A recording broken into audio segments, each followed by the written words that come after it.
akan segera kelihatan. Maka ia berkata, aku seorang bangsawan berangkat ke sebuah negeri yang jauh untuk dinobatkan menjadi raja di situ. Dan setelah itu baru kembali. Ia memanggil 10 orang hambanya dan memberikan 10 mina kepada mereka. Katanya, pakailah ini untuk berdagang sampai aku datang kembali. Ya, silakan yang lain membacakan 3 ayat berikutnya.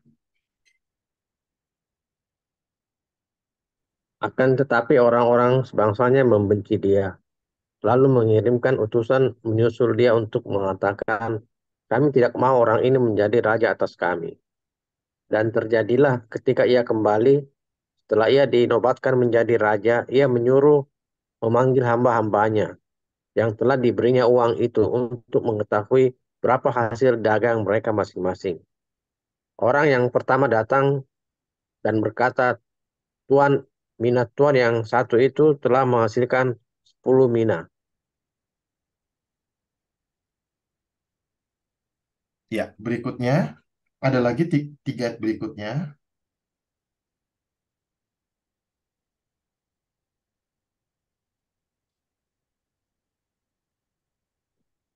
Buatanmu itu, hai hamba yang baik, engkau telah setia dalam perkara kecil. Karena itu terimalah kekuasaan atas atas 10 kota. Datanglah yang kedua dan berkata, Tuan, mina Tuan telah menghasilkan 5 mina.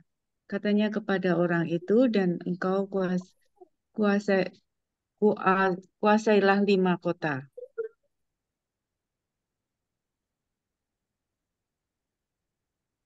Ya, yang lain silakan. Ya, saya baca yang ayat 19 ya. Katanya Ya. kepada orang itu, dan engkau kuasailah 5 kota. Dan hamba yang ketiga datang dan berkata, Tuan, inilah mina Tuan. Aku telah menyimpannya dalam sapu tangan. Sebab aku takut akan Tuan, karena Tuan adalah manusia yang keras. Tuan mengambil apa yang tidak pernah Tuan taruh. Dan Tuan menuai apa yang tidak Tuan tabur. Oke, terima kasih. Saya bacakan ayat 22 ya. Katanya kepada orang itu, hai hamba yang jahat, aku akan menghakimi engkau menurut perkataanmu sendiri. Engkau sudah tahu bahwa aku adalah orang yang keras, yang mengambil apa yang tidak pernah aku taruh, dan menuai apa yang tidak aku tabur. Jadi jika demikian, mengapa uangku itu tidak kau berikan kepada orang yang menjalankan uang? Maka sekembaliku, aku dapat mengambilnya serta dengan bunganya. Lalu katanya kepada orang-orang yang berdiri di situ, ambillah mina yang satu itu daripadanya dan berikanlah kepada orang yang mempunyai 10 mina itu. 25, mohon yang lain.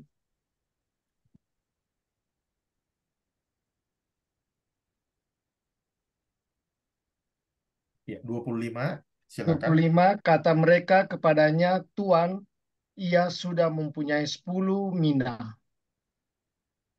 Jawabnya, aku berkata kepadamu, setiap orang yang mempunyai kepadanya akan diberi, tetapi siapa yang tidak mempunyai daripadanya akan diambil juga apa yang ada padanya.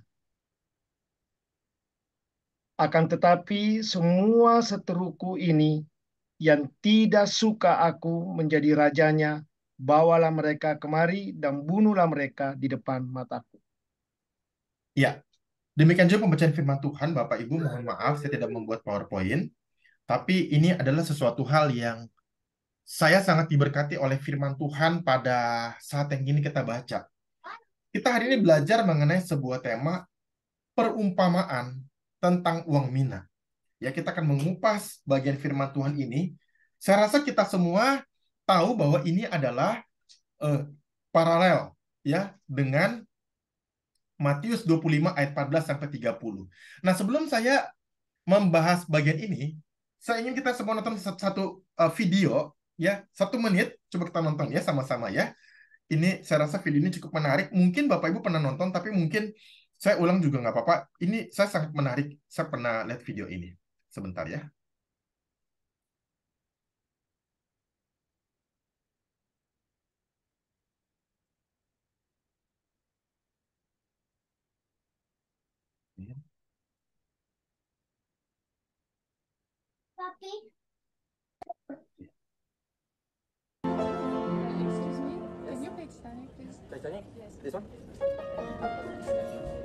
Look at what this girl will do.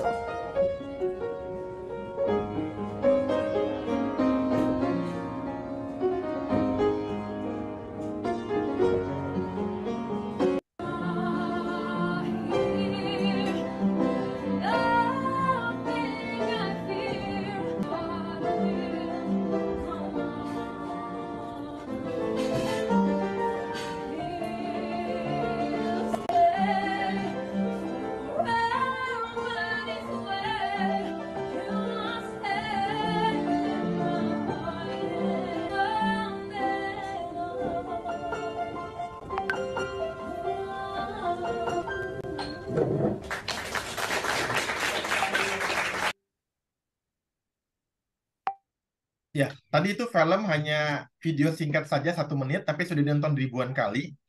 Ya, jadi tadi itu ceritanya adalah seorang pemuda bernama Van, ya, V-A-N. Kalau ketik di YouTube Van itu dia main piano jago sekali, hebat sekali. Jadi dia itu sering main di restoran atau di mall. Nanti waktu dia main dia kan rekam. Waktu dia main kadang-kadang suka ada yang orang tiba-tiba nanti main sama dia saksofon gitu loh. Nanti ada lagi orang tiba-tiba main sama dia violin, biola gitu. Terus mereka kolaborasi. Nah, setelah itu nanti dia upload di YouTube, lalu ada YouTube yang singkat, YouTube Short, lalu yang nonton itu ribuan, puluhan ribu, bahkan ratusan ribu yang nonton. Jadi yang saya mau ceritakan adalah bahwa apa kaitan dengan cerita 10 Mina? Kaitannya adalah bahwa Van ini dia itu seorang pemuda yang bisa main piano. Lalu dengan kemampuan bermain piano, dia tuh menghibur orang di sekeliling dia. Dan dengan itu pun dia dari YouTube pun dia bisa dapat penghasilan yang cukup besar. Nah, jadi poinnya adalah bahwa dia itu bisa mengembangkan talenta yang dia punya bermain piano untuk kehidupannya, untuk pekerjaannya, profesinya, begitulah. Ya. Nah, kembali kepada cerita Alkitab mengenai 10 Mina. Kalau kita melihat di dalam cerita ini, Lukas pasal 19 ayat 11 tadi, cerita awalnya adalah Yesus melanjutkan perkataannya dengan suatu perumpamaan. Ia sudah dekat Yerusalem. Dan mereka yang bersama dengan dia menyangka bahwa kerajaan Allah itu akan segera kelihatan. Nah, maksudnya apa, Bapak Ibu? Mereka itu apa? Mereka itu adalah orang-orang yang ikut Tuhan Yesus, saudara, murid-muridnya dan orang banyak. Jadi waktu murid-muridnya itu ikut Tuhan Yesus, mereka tuh menyangka waktu pergi sama Tuhan Yesus, wah, nanti kerajaan Allah itu segera kelihatan. Nah, maksudnya apa? Maksudnya adalah bahwa, oh, saya itu sama Yesus itu ketika ikut Yesus itu jadi guru kita, akan lihat kerajaan Allah. Wah, kita ini akan sama-sama Yesus memerintah loh. Kita ini akan bersama-sama dengan Yesus mendapatkan bagian kita. Kita ini akan mendapatkan keuntungan, tanda kutip. Ya, Bapak Ibu, apa yang kita bayangkan waktu murid-murid itu ngomong sama Tuhan Yesus di dalam ayat ini, kerajaan Allah akan segera kelihatan. Oh, kita ini ikut Tuhan Yesus. Segera ketemu kerajaan Allah. Segera kita akan mendapat kekuasaan sama Tuhan Yesus. Segera kita akan seperti Yesus berkuasa, kita jadi orang yang mendapat bagian kekuasaan. Ya. Jadi kadang-kadang orang ikut Tuhan Yesus itu seperti ayat ini. Oh, ikut Tuhan Yesus lama nih ke gereja, baca Alkitab. Oh, kita akan segera lihat kerajaan Allah. Kita akan mendapatkan kemuliaan. Kita akan mendapatkan kebahagiaan, kekayaan, kekuasaan, begitulah. Nah, murid-murid itu ikut Tuhan Yesus, itu mereka juga mikir, saya ini ikut Tuhan Yesus, tinggalkan segala sesuatu. Tinggalkan pekerjaan saya, tinggalkan kehidupan saya. Ya mungkin saya bisa kaya, tapi ikut Tuhan Yesus sekarang. Kalau ikut Yesus, pertanyaannya gimana? Akankah saya mendapatkan bagian saya? Akankah saya mendapatkan seperti yang Tuhan Yesus janjikan kerajaan Allah? Nah, gitu ya. Nah, Bapak Ibu, seringkali kita berpikir bahwa, atau kadang-kadang kita berpikir bahwa, saya ikut Tuhan Yesus. Dapat apa nih Tuhan? Saya taat sama Tuhan. Saya ke gereja, saya baca Alkitab, dapat apa?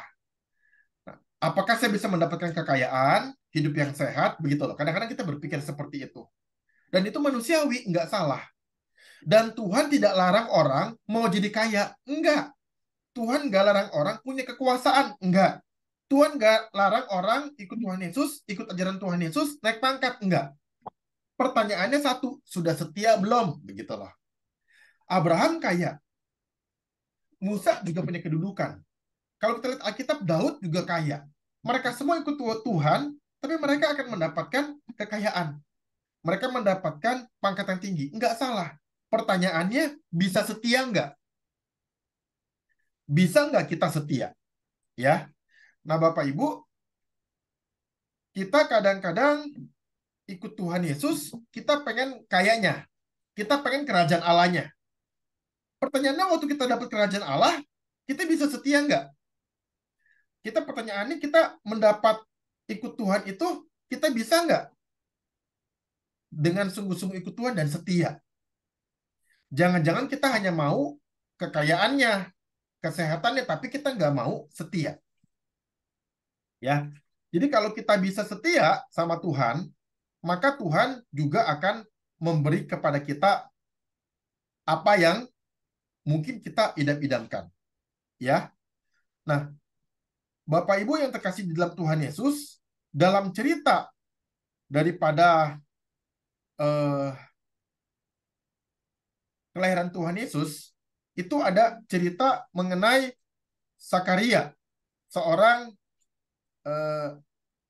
imam yang pada waktu itu telah menunggu lama untuk punya anak. Ya, kita tahu bahwa ada seorang bernama Sakaria. Mari kita buka Lukas pasal 1 ayat 5. Ini cerita Natal, tapi saya akan kupas berkaitan dengan apa yang kita pelajari.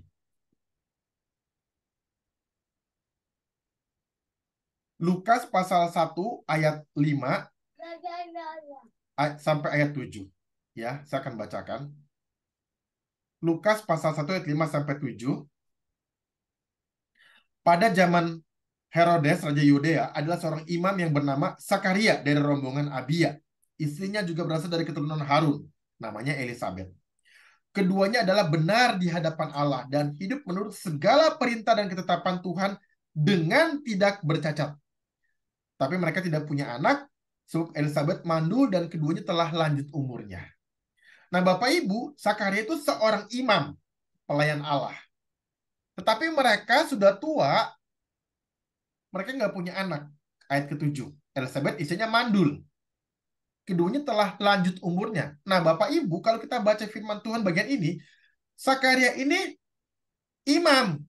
Bagaimana cara mereka hidup? Mereka ayat ke-6, keduanya hidup benar di hadapan Allah, hidup menurut segala perintah Allah dengan ketetapan Tuhan, dengan tidak bercacat.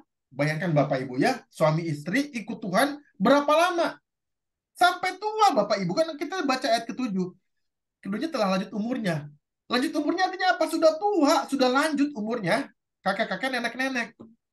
Dari muda mereka ikut Tuhan sebagai imam, tapi itu benar di hadapan Allah, tidak bercacat. Nah, mereka setia Bapak Ibu.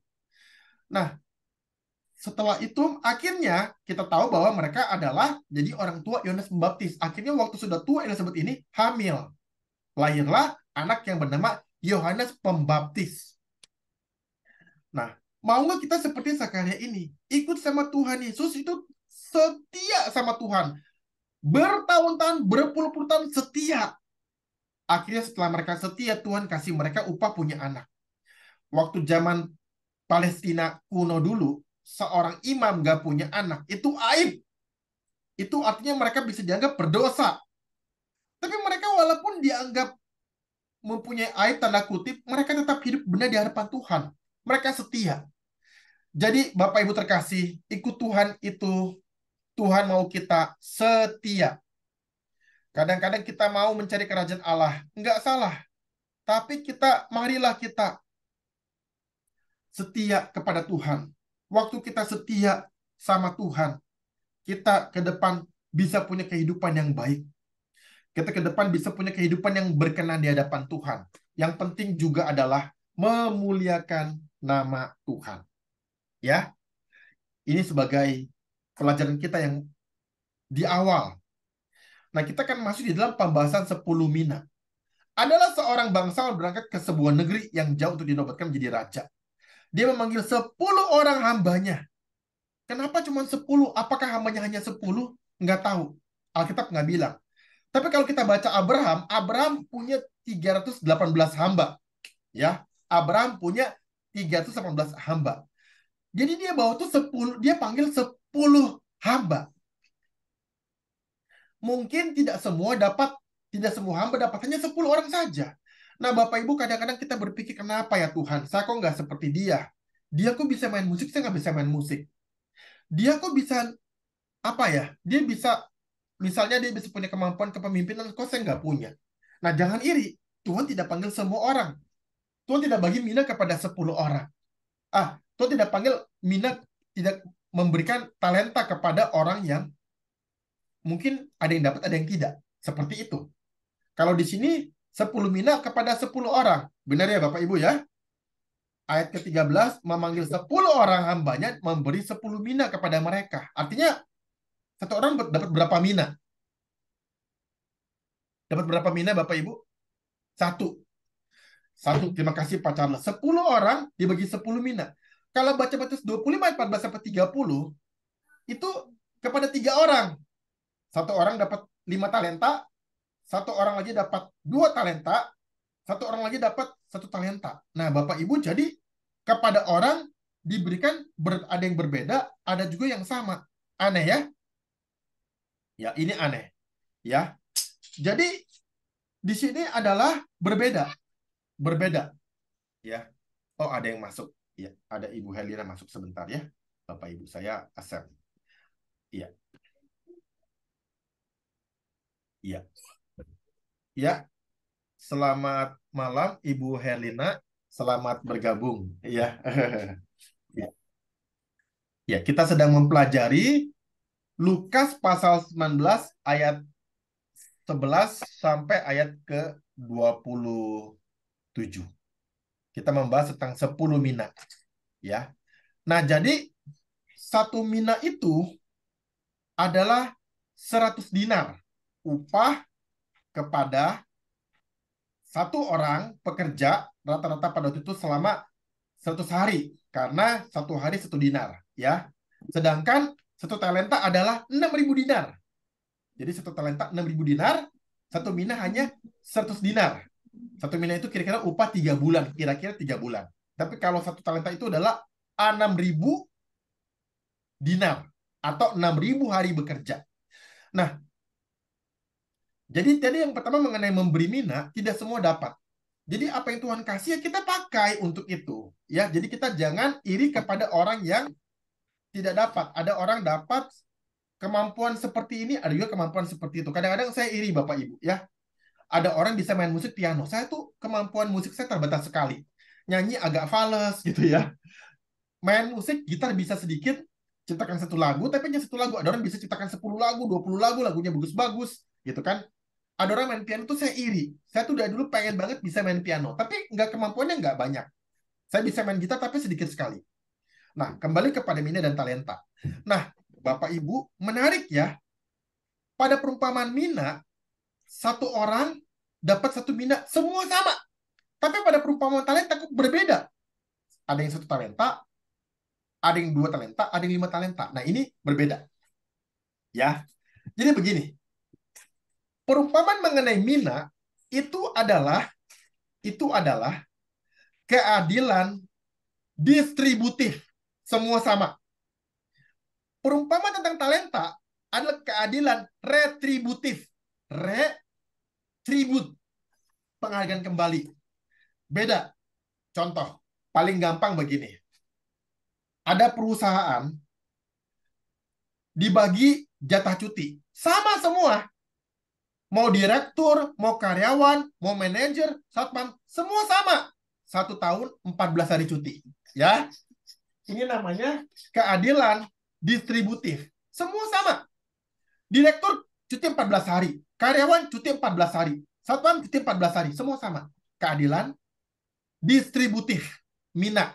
Semua sama 1 mina. 10 orang. Ada lagi namanya keadilan retributif. Direktur mungkin gaji 20 juta. Manajer gaji 10 juta. Apa namanya? Misalkan satpam sebulan 2,5 juta. Misalnya, keadilan retributif. Ada 5 talenta, ada 2 talenta, ada 1 talenta. Nah, tetapi tanggung jawabnya beda, Bapak Ibu. Direktur tanggung jawabnya berat. Dia membawahi misalkan 50 karyawan. Kalau karyawan, satpam, hanya membawahi diri sendiri saja. Dia hanya jaga yang penting aman perusahaan. Nah, beda-beda. Namanya keadilan retributif. Nah, ini beda ya, Bapak Ibu ya. Keadilan retributif, keadilan distributif. Beda ya. Nah, ini menarik. Tapi memang inilah yang Tuhan kasih. Adil. Tuhan itu adil, Bapak Ibu. Dia tuh gaji besar, tapi bebannya juga besar. Tanggung jawabnya juga besar. Dia pun stresnya lebih besar daripada satpam. Satpam ya paling dia jaga kantor, dia ngecek-ngecek. Kalau malam dia ngecek aman nggak. Bebannya nggak berat. Tapi direktur beban dia berat sekali. Dia memastikan perusahaannya berjalan dengan baik. Penjualannya baik. Semua dia harus kontrol. Dari manajer, supervisor, karyawan, sekretaris. Semua dia harus kontrol. Harus bertanggung jawabnya banyak. Nah, makanya keadilan retributif. Ya. Waktu sama. Semua orang 24 jam. Tapi umur beda. Benar nggak? Waktu sama. Keadilan distributif. Nggak ada orang males. Orang males. Karena dia males, Tuhan kasih dia sehari 2 jam. Orang rajin, kerja keras, Tuhan kasih sehari 2000 jam. Enggak. Semua sama, 24 jam. Keadilan distributif. Tapi umur beda. Umurnya beda. Ada orang 20 tahun meninggal dunia. Ada orang 10 tahun meninggal dunia. Ada orang umur 90 tahun masih hidup. Itu namanya keadilan retributif. Nah, ini beda. Ya. Karena itu, Bapak Ibu terkasih, kita perlu belajar untuk yang namanya melihat orang. Jangan kita menganggap hidup itu adalah, oh dia enak ya, kok dia kaya ya, uangnya banyak ya. Oh dia enaknya tinggal di luar negeri, saya di dalam negeri. Oh dia enak ya, perusahaannya besar. Oh dia enak ya, mobilnya bagus. Nah kadang-kadang Bapak Ibu kita cuman lihat itu one-sided orientation. One-side orientation. Ya, kita lihat orang begini, oh dia enak ya, istrinya cantik. Wah begitu ya, benar nggak sih? Karena kita selalu melihat orang itu satu sisi saja. Oh dia enak ya, istrinya cantik ya, kok istrinya nggak terlalu cantik, begitu kan? Lalu Bapak Ibu tanya sama orang itu yang istrinya cantik, Pak, Bapak kok enak ya, istrinya cantik? Oh belum tahu. Galaknya, ampun, begitu ya? Nah, kita nggak tahu.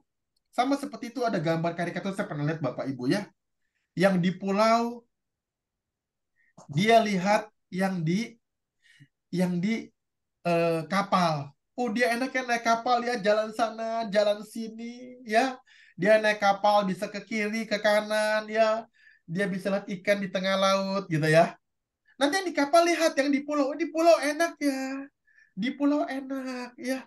Dia di pulau itu bisa duduk-duduk di pasir, saya di dalam kapal gitu ya. Saya lihat dia enak, dia saya enak. Kadang-kadang kita bisa seperti itu ya. One-sided orientation. Kita cuma lihat orang itu enak ya. Kita lihat ada orangnya, dia mobilnya bagus ya. Mobilnya 6000 cc. Wah, mobilnya bagus. Mobil bagus, Bapak Ibu, enak. Pakainya enak, nyaman ya. Tapi kalau bayar pajak, Bapak Ibu tanya orang yang punya mobil mahal. Bayar pajak, 10 juta pajaknya. Wah, berat. Orang itu pakai Pertamax turbo, pakai Pertamax, bayar bensinnya mahal. Orang itu ganti oli, itu sekali ganti oli itu 1 juta, 2 juta. Wah, mahal ya. Mobil mahal itu enak pakainya. Nggak enaknya waktu ke bengkel. Bayarnya mahal, perbaikannya mahal. Satu spion biasa misalkan 250.000. Spion yang mahal 3 juta, Bapak Ibu. Pakai ganti misalnya bayar pajak mobil biasa 2,5 juta, 1,5 juta. Mobil mahal pajaknya 15 juta, 10 juta. Nah, kita kadang-kadang cuma lihat, oh enak, begitu kan. Namanya one-sided orientation. Oh dia enaknya talenta dia banyak, 5 talenta. Saya kok cuma 1 talenta.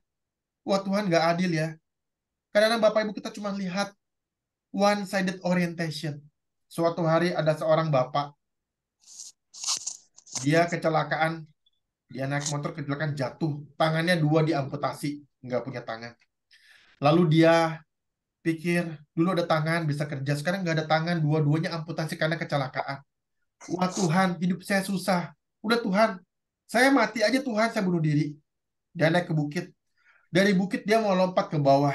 Udah Tuhan, saya lompat bunuh diri aja. Hidup susah. Biar saya mati saja Tuhan, akhiri hidup ini. Bagaimana hidup tanpa tangan? Waktu dia mau lompat Bapak Ibu, dia ke bawah, dia lihat di bawah ada orang seperti dia. Tangannya nggak ada. Di bawah itu ada orang bapak-bapak kayak saya. Tangannya nggak ada, tapi kok dia lari-lari ya. Kayaknya dia senang sekali ya. Bahagia dia. Dia turun ke bawah, dia muter dari bukit turun ke bawah. Sampai di bawah, dia cari bapak itu. Dia bilang, Pak, dia kenapa? Bapak sama kayak saya nggak punya tangan. Saya kecelakaan, nggak ada tangan. Bapak juga mungkin kecelakaan atau sejak lahir, saya nggak tahu. Tapi kok bapak kok bahagia sekali, bapak lari-lari, senang-senang ya. Saya kok mau bunuh diri, saya kok frustasi ya nggak punya tangan ya. Bapak itu bilang apa Bapak Ibu? Dia bilang begini, apa kata lu? Kata kamu saya bahagia. Punggung saya gatel. Saya tuh cari cara gimana caranya supaya nggak gatel. Saya lari-lari, saya gatel Bapak Ibu. Ya ini hanya sebuah cerita. Tetapi Bapak Ibu kita seringkali hanya one-sided orientation. Jadi pelajaran ini adalah mari kita menghargai yang kita punya. Yang kita punya, apapun yang kita punya, talenta, kemampuan, waktu, kesempatan, keahlian, mari kita gunakan untuk kemuliaan Tuhan. Ya, mari kita gunakan untuk kemuliaan Tuhan. Kita lanjut Bapak Ibu. Pakailah ini ayat 13b untuk berdagang sampai aku datang kembali. Ya. Akan tetapi orang-orang sebangsanya membenci dia lalu mengirimkan utusan menyusul dia untuk mengatakan, kami tidak mau orang ini menjadi raja atas kami. Terjadilah ketika ia kembali, setelah ia dinobatkan menjadi raja, ia menyuruh memanggil hamba-hambanya yang telah diberinya uang itu untuk mengetahui berapa hasil orang mereka dagang mereka masing-masing. Ya.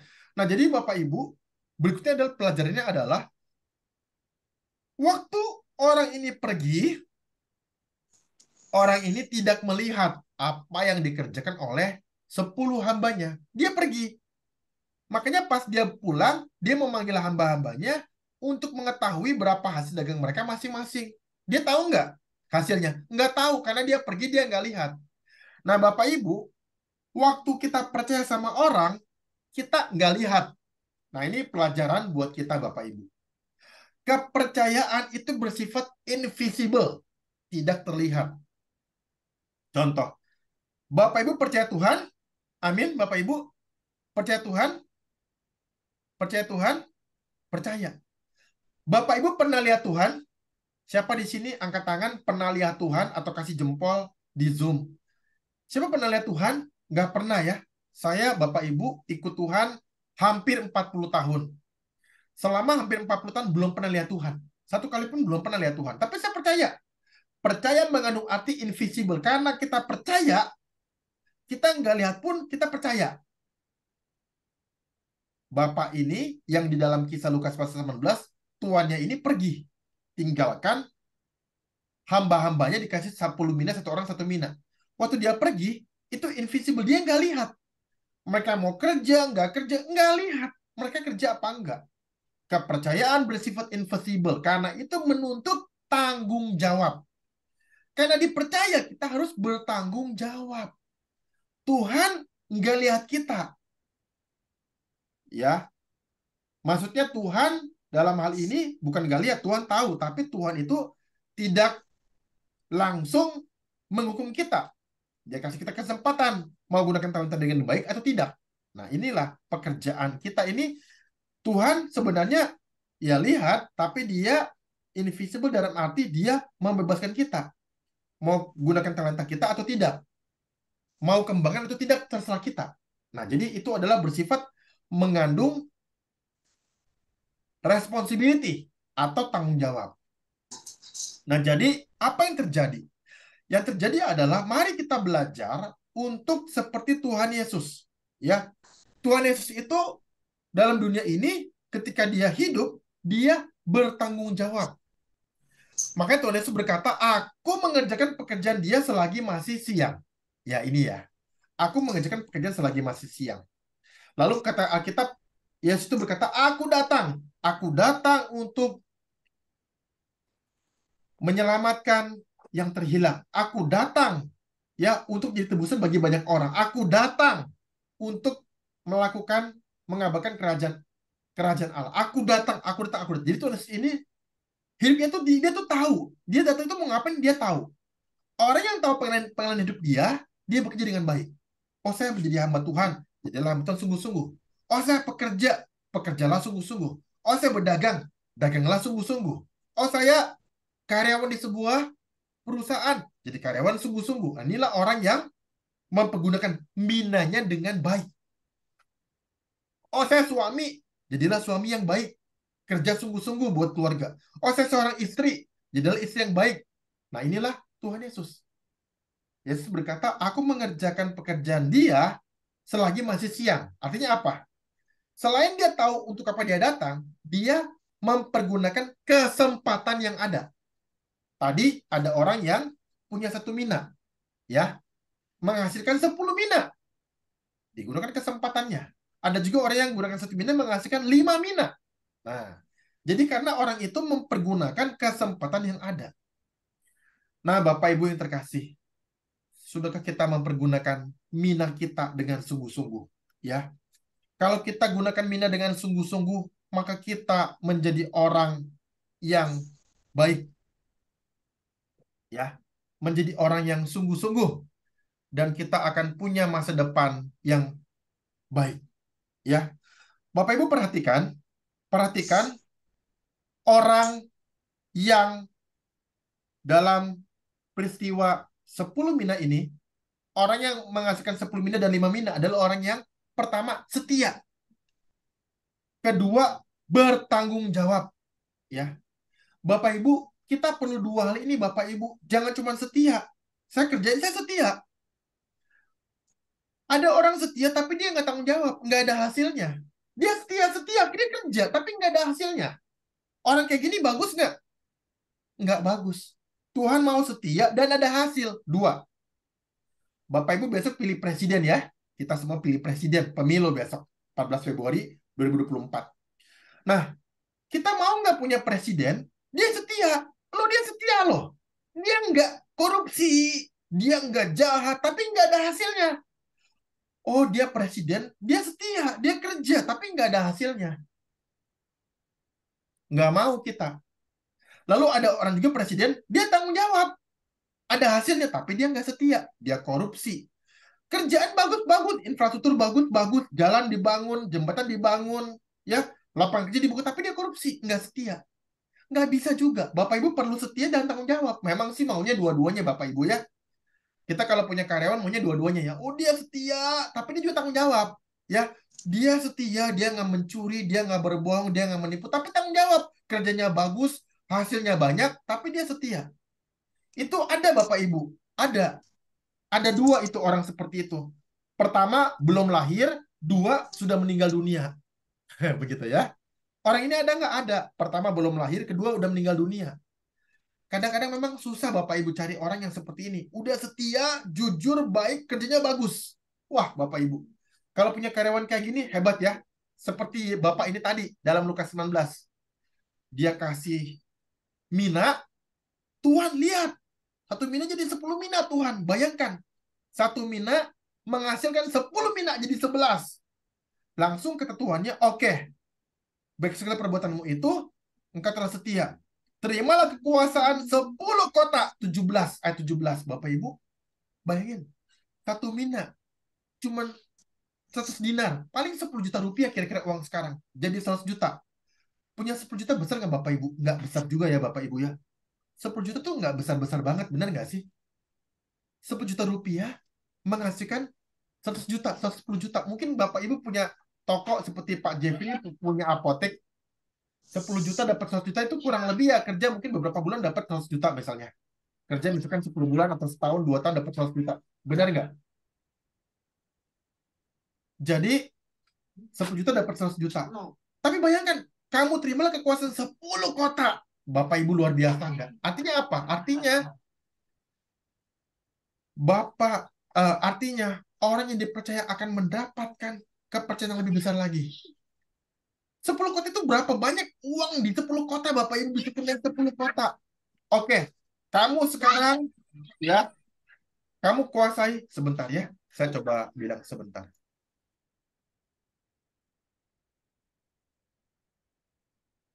Ya, jadi Bapak Ibu, 1 mina dapat 10 mina, dia kuasai 10 kota. Bapak Ibu bayangkan. Oke, misalnya Tuhan bilang kepada Pak Charles kuasailah 10 kota. Kota Jakarta, kota Bandung, kota Makassar, kota Batam, kota Pekanbaru, kota Bogor, kota Cirebon. Pak Charles, kamu mohon Anda kuasai 10 kota. Wah, luar biasa Bapak Ibu ya. Jadi gubernur 10 kota Bapak Ibu. Kamu biasa kendalikan 10 kota. Besar sekali kepercayaannya. Bapak Ibu, mari kita bersama-sama belajar untuk mengerjakan yang terbaik. Kata Alkitab, well done. Kata Tuhan, well done. Baik sekali perbuatanmu, kamu tugasnya setia, dan kamu tuntas. Nah, Bapak Ibu, inilah yang terjadi. Jadi, kalau begitu Bapak Ibu, berarti Tuhan kita ini adalah Tuhan yang apa dong? Tuhan yang apa? Tuhan yang result orientation ya. Tuhan maunya kita punya hasil. Ya Tuhan, bagaimana kalau saya kerja tapi nggak ada hasilnya? Saya sudah buka toko, Tuhan. Saya sudah kerja pagi sampai sore, tapi ya nggak untung pun, nggak rugi pun. Udah syukur. Ini zaman habis corona, Tuhan. Dapat untung sedikit pun ya, udah bagus, Tuhan. Atau nggak untung pun sudah bagus, Tuhan. Apakah Tuhan kita adalah Tuhan yang result orientation? Berorientasi pada hasil. Kalau nggak ada hasil, Tuhan maksa kita punya hasil. Enggak. Yang Tuhan mau adalah sikap hati kita. Kalau kita sudah bekerja keras tapi nggak ada hasil, beda cerita. Tuhan mau kita punya sikap hati tidak seperti orang yang tidak menghargai tuannya. Dia nggak pakai ayat keberapa itu tadi? Ayat ke-20. Dan hamba yang ketiga datang dan berkata, Tuhan, inilah mina Tuhan. Aku telah menyimpannya dalam sapu tangan. Nah, orang ini nggak mau kerja, nggak mau capek. Sikap hatinya salah. Sikap hatinya salah. Kalau orang sudah bekerja, nggak dapat hasil, Tuhan nggak marah. Tuhan tidak marah. Tapi kalau orang tidak bekerja, Tuhan marah. Kamu nggak kerjakan mina kamu. Nah, Bapak Ibu yang terkasih, mari kita seperti orang yang menghasilkan 10, menghasilkan 5. Yang kedua, yang terakhir adalah di balik kemajuan ada beberapa hal. Saya sebut hanya 5. Di balik kemajuan orang yang tadi yang 1 mina dapat 10 mina itu ada 5 hal. Ada banyak hal, tapi saya sebut 5. Pertama, niat untuk maju. Kedua, kreativitas. Ketiga, penerobosan. Keempat, rajin dan kerja keras. Kelima, dia pakai kesempatan yang baik. Bapak Ibu, ya, ada hamba Tuhan melayani di gereja. Dia masuk jemaat 30 jemaat. Tapi dia bekerja keras, dia mengabarkan Injil. Dia sungguh-sungguh khotbah yang bagus. Dia pakai waktu untuk berdoa. Dia pakai memperhatikan jemaat. Sudah 30 tahun, tetap 30 jemaat. Tuhan gak marah sama orang ini. Tuhan gak marah sama penelitian ini. Karena penelitian ini sudah mengabarkan Injil. Walaupun gak ada hasilnya. Walaupun tampaknya belum ada hasil. Tapi dia bekerja keras. Dia siang malam doakan jemaatnya. Dia pakai waktu untuk siapkan khotbah yang bagus. Dia gembalakan 30 jemaat dengan sungguh-sungguh. Setelah 30 tahun tetap 30 jemaat, Tuhan gak marah. Tapi kalau ada pendeta, dia gembalakan 30 jemaat. Dia malas, khotbahnya asal-asalan, gak pernah persiapan atau sedikit persiapan. Dia tidak pernah doakan jemaatnya. Dia tidak mau baca Alkitab. Dia gak mau memimpin dengan baik. Dia tidak mau pakai waktu untuk mengabarkan Injil. Nah, ini salah. Jadi Bapak Ibu, kalau ada orang yang punya toko, sudah 30 tahun, tokonya cuma biasa-biasa saja, penghasilannya terbatas, tapi dia sudah giat buka toko pagi sampai malam. Dia sudah promosi toko dia. Dia sudah kerja keras buat toko dia. Dia sudah lakukan terbaik. Tuhan gak marah. Tapi biasanya, kalau orang bekerja keras, biasanya ada hasil. yang Tuhan berikan kepada orang yang bekerja keras, orang yang punya niat untuk maju, orang yang kreatif. Tuhan biasanya kasih kemajuan. Bapak Ibu terkasih, percayalah dari cerita ini kita belajar bahwa kalau kita mau gunakan satu minat yang kita punya, satu talenta yang kita punya dengan sungguh-sungguh, Tuhan pasti akan kasih hasil. Tidak perlu iri dengan orang lain. Masing-masing orang punya salibnya sendiri-sendiri. Masing-masing orang punya tanggung jawabnya sendiri-sendiri.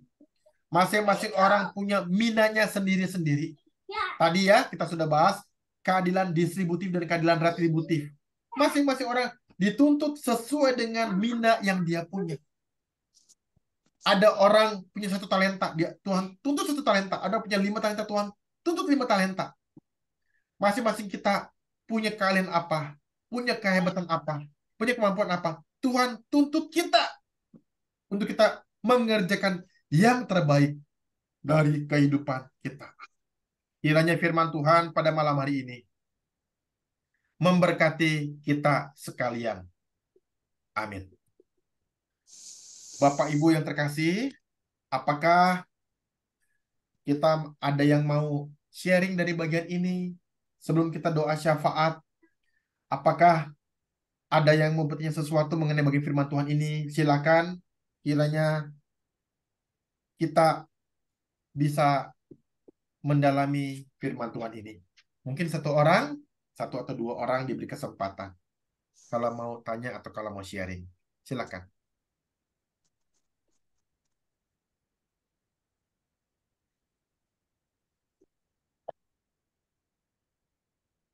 Iya.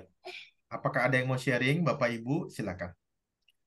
Saya mengakhiri apa? Ini maksudnya rekodnya saya stop recordnya sampai di sini.